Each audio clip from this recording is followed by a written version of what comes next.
بسم اللہ الرحمن الرحیم۔ محترم سامعین و ناظرین، السلام علیکم ورحمۃ اللہ وبرکاتہ۔ امید ہے آپ اللہ تعالیٰ کے فضل و کرم سے خیریت سے ہوں گے۔ اللہ تعالیٰ آپ کے اہل خانہ کو ہمیشہ اپنے حفظ و امان میں رکھے۔ کڑوے گلاب سلسلے کا ولاگ پیش کرنے جا رہا ہوں۔ آج کا ولاگ جناب محمد سلیم بٹ صاحب کی کتاب حشر نشر سے لیا گیا ہے۔ شروع کرتے ہیں آج کا ولاگ۔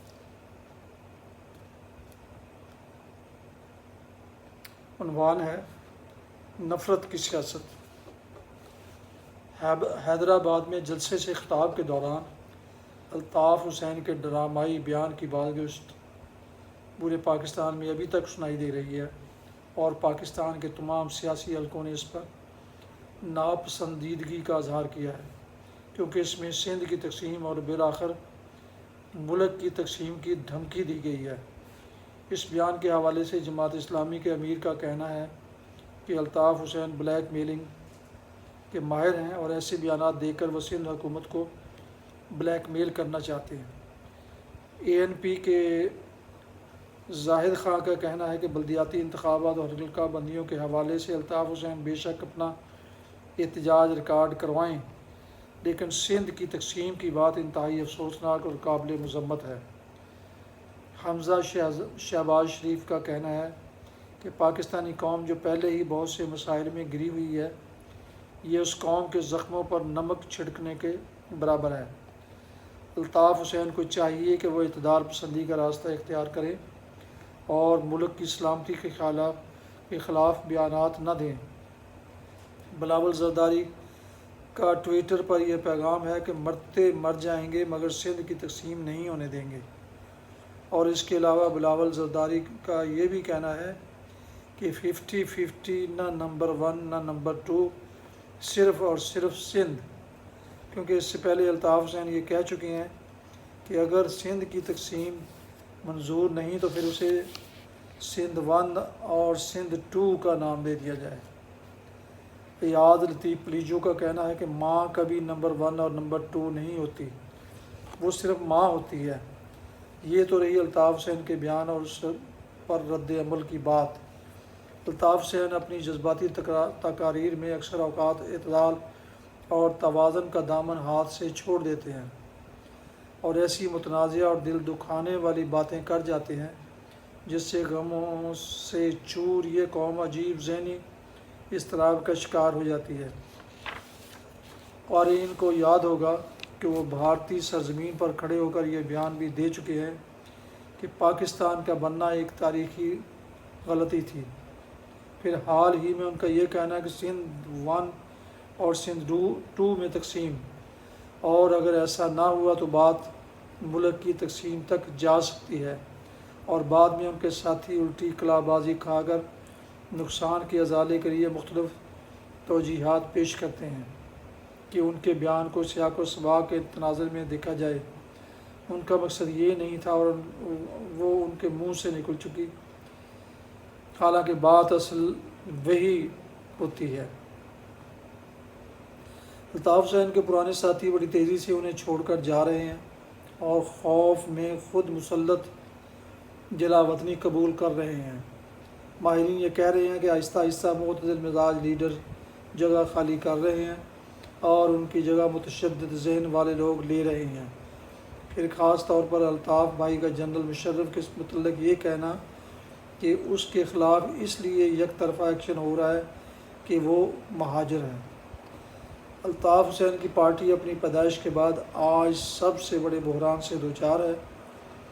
ایک طرف اس کے اندر توڑ پھوڑ ہو رہی ہے اور اس کے خلاف لندن میں عمران فاروق قتل کیس اور منی لانڈرنگ کے حوالے سے گھیرا تنگ سے تنگ تر ہوتا جا رہا ہے۔ ایم کیو ایم ہمیشہ روایتی طور پر حکومت میں شامل رہی ہے، پہلے مشرف کے ساتھ مل کر اور اس کے بعد پیپلز پارٹی کے ساتھ حکومت میں شامل رہی۔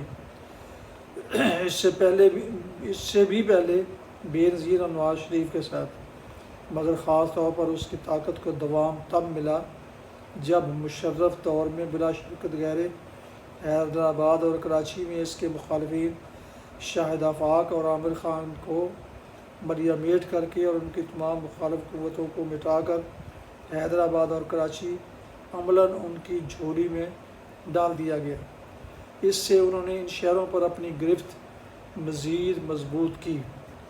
اس میں کوئی شک نہیں کہ انہوں نے بہت سے تعمیراتی کام بھی کیے، مگر ان کے مخالفین یہ الزام لگاتے ہیں کہ انہوں نے دوسری کسی بھی سیاسی جماعت کو پنپنے تو کجا وہاں رکنے کا بھی موقع نہیں دیا، اور طاقت کے زور پر وہ بھتے کے زور پر ٹارگٹ کلنگ اور بوری بند لاشوں کے تحفے دے کر اپنا اقتدار مضبوط کیا ہے۔ ایک لحاظ سے وہ آج بھی حکومت میں شامل ہیں، کیونکہ گورنر سندھ جو کہ وفاقی حکومت کا نمائندہ ہوتا ہے، اس کا تعلق MQM سے ہے، اور وہ پاکستان کی تاریخ کے سب سے طویل عرصہ تک 11 سال گورنر رہنے کا ریکارڈ بھی بنا چکے ہیں۔ مولانا فضل الرحمان نے کہا ہے کہ الطاف حسین کا بیان عملاً ملک توڑنے کی سازش ہے، اور برطانوی حکومت سے مطالبہ کیا ہے کہ اس کے خلاف ایک طرفہ کارروائی عمل میں لائے۔ الطاف حسین 24 سال سے ملک سے باہر ہیں اور برطانوی شہری ہیں، اور جب ان کی جماعت متحدہ مہاجر موومنٹ کا چوگا اتار کر متحدہ قومی جماعت بنی تھی تو لوگوں کو یقین ہو چلا تھا کہ اب وہ لسانیت کے دائرے سے نکل کر قومی سطح پر ایک قومی جماعت کا تاثر قائم کرے گی، لیکن الطاف حسین کی جو زہر میں بجھی ہوئی تقاریر ہیں وہ ایک بار پھر ان کی اصل حقیقت کو واضح کر دیتی ہیں یا کرنے کے لیے کافی ہیں۔ الطاف حسین کو یہ یاد رکھنا چاہیے کہ پاکستان کوئی عام ملک نہیں ہے، بلکہ اسلام کے نام پر قائم ہوا ہے۔ اگر تاریخی طور پر جائزہ لیں تو تاریخ میں جس کسی نے بھی پاکستان کو نقصان پہنچانے کی کوشش کی ہے، قدرت نے اس سے بدترین انتقام لیا ہے، چاہے وہ شیخ مجیب الرحمان ہوں، چاہے اندرا گاندھی ہوں، یا ہمارے اپنے ذوالفقار علی بھٹو ہی کیوں نہ ہوں۔ ہنوز سنجیدہ حلقوں کی طرف سے مذمت کا سلسلہ جاری ہے۔ کتوں کی موت مر گئے سب سازشی کریم، آیا نہ ان کے ہاتھ کچھ میرا کٹا کے ہاتھ۔ مہاجر قومی موومنٹ جب متحدہ قومی موومنٹ MQM بنی تو لوگوں نے سکھ کا سانس لیا، ان کا خیال تھا کہ اب یہ جماعت قومی دھارے میں شامل ہوگی، اور الطاف بھائی لسانیت پرستی کو پس پشت ڈالتے ہوئے قومی معاملات پر ایک دانا لیڈر کی حیثیت سے سامنے آئیں گے، لیکن پرنالہ وہیں کا وہیں ہے جہاں پہلے تھا۔ پاکستان کو فرقہ واریت، لسانیت، صوبائیت، سول، فوجی، مسلکی اور بے شمار عوامل نے تقسیم در تقسیم کر چھوڑا ہے۔ ایسے وقت میں ہمیں قومی سطح کے لیڈر کی ضرورت ہے جو ملک اور عوام کو جوڑنے کی بات کرے، نہ کہ توڑنے کی۔ یہ ہمارے سیاستدانوں کی سیاست کا عجیب تضاد ہے۔ اس سلسلے میں جب سندھ کی تقسیم کی بات ہوتی ہے تو پیپلز پارٹی والے یہ کہتے ہیں کہ سندھ دھرتی صدیوں سے ایک ہے، یہ تقسیم نہیں ہو سکتی، مگر دوسری طرف الیکشن میں سرائیکی بیلٹ میں الیکشن جیتنے کے لیے سرائیکی صوبے کی اور کبھی ہزارہ صوبے کی حمایت کی بات کی جاتی ہے۔ چھوٹے چھوٹے معاملات سیاست میں ہوتے رہتے ہیں اور نشیب و فراز بھی آتے رہتے ہیں، لیکن ملک اور صوبے توڑنا کسی طور سے ایسا عمل نہیں جس کی تعریف کی جا سکے۔ ویسے بھی ہمارے ملک میں فرقہ واریت، صوبائیت، لسانیت اور مذہبی بنیادوں پر اپنی دکانداری چمکانے والے دکاندار پہلے ہی اپنا سودا بیچ کر ملک دشمن سازشیں کر رہے ہیں۔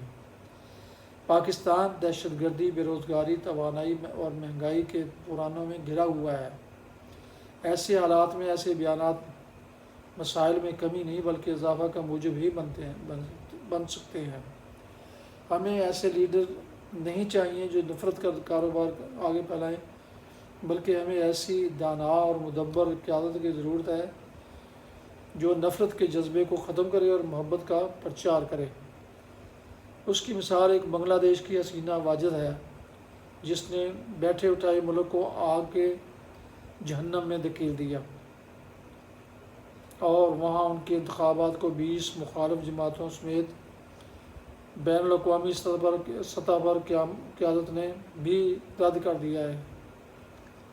پاکستان کو اس وقت نیلسن منڈیلا جیسے قد کاٹ والے رہنماؤں کی ضرورت ہے، جس نے لسانیت اور نفرت کے دریا کو عبور کر کے محبت، یکجہتی اور یگانگت کے چشمے جاری کیے ہیں۔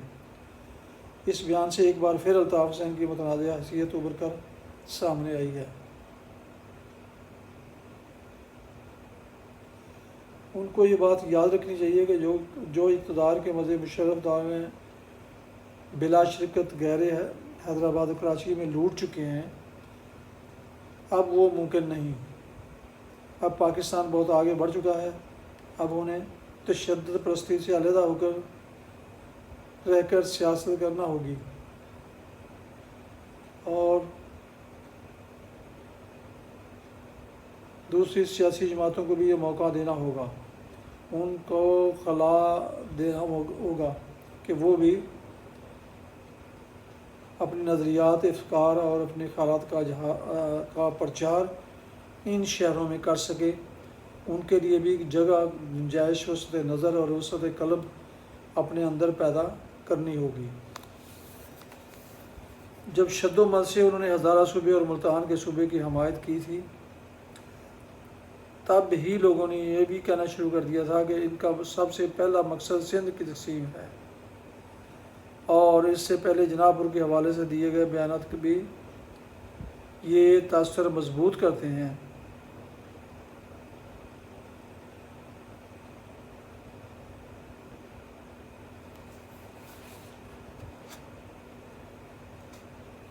بنیادی بات یہ ہے کہ مہاجر پاکستان کے بہت ہی قابل عزت افراد ہیں۔ یہ وہ ہیں جو اپنی جان و مال اور آبرو دے کر لٹے پٹے پاکستان آئے تھے، اور اب ان کی اعلیٰ سوچ، ان کی محنت، ذہانت اور منصوبہ بندی نے پاکستان کی تعمیر میں اہم کردار ادا کیا ہے۔ الطاف حسین خود کو تمام مہاجرین کا نمائندہ سمجھنے کی غلط فہمی میں مبتلا ہیں۔ انہیں یاد رکھنا چاہیے مہاجروں کی کثیر تعداد پنجاب سمیت دوسرے صوبوں میں بھی مقیم ہے، اور وہ اب مہاجر نہیں، پاکستانی تشخص رکھتے ہیں۔ الطاف حسین بھی پاکستانی بن جائیں تو اچھا ہے، ورنہ تاریخ انہیں کسی اور نام سے یاد رکھے گی۔ ناظرین و سامعین محترم، یہ تھا کڑوے گلاب سلسلے کا آج کا ولاگ، جس کا عنوان تھا نفرت کی سیاست، جسے جناب محمد سلیم بٹ صاحب کی کتاب حشر نشر سے لیا گیا ہے۔ جن دوستوں نے ابھی تک میرے یوٹیوب چینل بی اے رشیدی کو سبسکرائب نہیں کیا، ان سے گزارش ہے کہ وہ سبسکرائب کر کے، لائک کر کے اور بیل آئیکن کو کلک کرنا نہ بھولیں، تاکہ آئندہ آنے والے نوٹیفیکیشن اور ولاگز، ایسے دلچسپ اور معلوماتی ولاگز، ان کو باقاعدہ اور بر وقت ملتے رہیں۔ اللہ تعالیٰ آپ کا حامی و ناصر ہو۔ اللہ تعالیٰ آپ کو، آپ کے اہل خانہ کو ہمیشہ اپنی حفظ و امان میں رکھے۔ آمین۔ دعاؤں میں اس چیز کو بھی ضرور یاد رکھیے گا۔ شکریہ۔ السلام علیکم ورحمۃ اللہ وبرکاتہ۔ پاکستان زندہ باد۔